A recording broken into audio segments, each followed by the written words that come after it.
So the question is, a point charge 2 into 10 का power minus 2 coulomb is moved from P to S in a uniform electric field of 30 Newton पर coulomb directed along positive x axis. तो पहले तो भैया electric field बना लीजिए।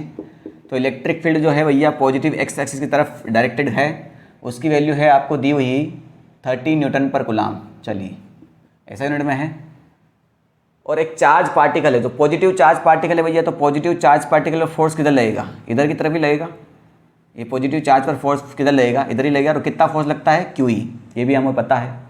ये कहाँ से कहाँ तक जा रहा है भैया? P से S। तो P पॉइंट आपका यहाँ होगा और S पॉइंट आपका कहीं यहाँ होगा। P से S जा रहा है, ठीक है। तो P और S के कोऑर्डिनेट दिए हुए हैं आपको। The work done by electric field will be, ठीक है। तो वर्क डन का बेसिक फॉर्मूला क्या होता है भैया हमारा? ये होता है force dot product displacement vector, ठीक है। और किसी इलेक्ट्रिक फील्ड के अंदर चार्ज रखा हुआ है तो उस पर फोर्स कितना लगेगा? QE vector dot displacement vector. Dot product हटाते हैं तो हमारे पास cos थीटा आता है। तो भैया ये cos थीटा किन किन के बीच का एंगल है? ये जो QES cos थीटा आएगा, ये थीटा किन किन के बीच का एंगल होगा? इलेक्ट्रिक फील्ड एंड डिस्प्लेसमेंट के बीच में। इलेक्ट्रिक फील्ड भी आपका इधर की तरफ है, डिस्प्लेसमेंट भी आपका इधर की तरफ है। तो थीटा कितना हो गया? 0, cos 0 कितना हो गया? 1। हटाओ, ठीक, समझ में आएगी बात।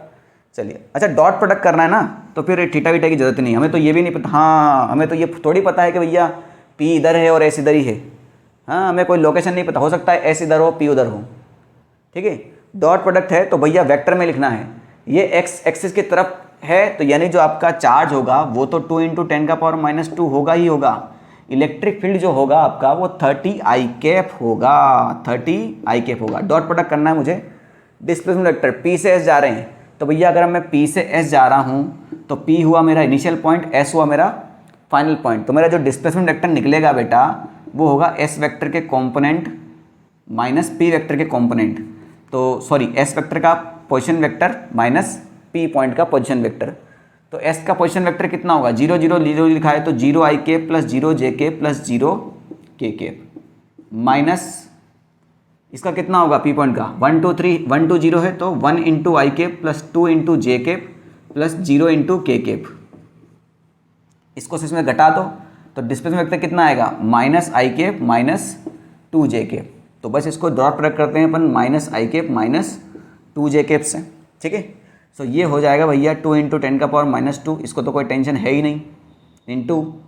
अच्छा, अब जब डॉट प्रोडक्ट करते हैं बेटा तो I कैप को I कैप वाले के साथ ही करते हैं, J कैप को J कैप वाले के साथ करते हैं, K कैप को K कैप वाले के साथ करते हैं, ठीक है। तो यहाँ पर I कैप है तो इसको I कैप वाले के साथ करो और फ्री करो, वो -2 जगह तो कोई काम ही नहीं है। तो 30 × -1 तो ये हो जाएगा आपका -30, ठीक है। तो कर लेते हैं इसको हम। तो ये हो जाएगा हमारा, इस 10 का पावर -2 को मैं चाहूँ तो 1/100 लिख सकता हूँ। ये 0 से 0 खत्म हुआ तो ये हो जाएगा -3 × 6 और /10 यानी -0.6 जूल, है ना। मगर जो आपका आंसर है वो मिली जूल में दिया हुआ है। मिली जूल में करने के लिए भैया मैं इसको अच्छा यहीं से कर सकते थे अपन, चलो यहीं से कर देंगे अपन। तो ये हो जाएगा -0.6। मिली जूल में बात करें तो मैं इसको /1000 और मल्टीप्लाई 1000 कर दूं। ये जो /1000 है वो 10 का पावर -3 हो जाएगा, उसी को मैं मिली बोल दूंगा। और इसको मल्टीप्लाई 1000 करूँगा तो एक पॉइंट से कट जाएगा, तो ये हो जाएगा -600 मिली जूल, ठीक है। आई होप ये आपको समझ में आ गया होगा, उसमें कोई बड़ी बात है नहीं। अदरवाइज आप चाहते तो यहीं से भी कर सकते हैं। 10 का पावर -2 को एक और 10 का पावर -3 करके आपका काम हो जाता। यहाँ पर ये 30 होता, इसको 10 का पावर -2 ही रहने दो। इसको एक बार 10 से मल्टीप्लाई 10 से डिवाइड करते तो आंसर यहीं से भी आ जाता। ये 10 और ये 10 का पावर -2, ये हो जाता आपका 10 का पावर -3, जिसको हम मिली लिख देते, ठीक है। ये 0 ख़त्म नहीं हुआ था यहाँ पर, तो 2 × 30 60 60 -600, तो ये -600 मिली जूल। यहाँ से भी आपका आंसर आ सकता था, ठीक है।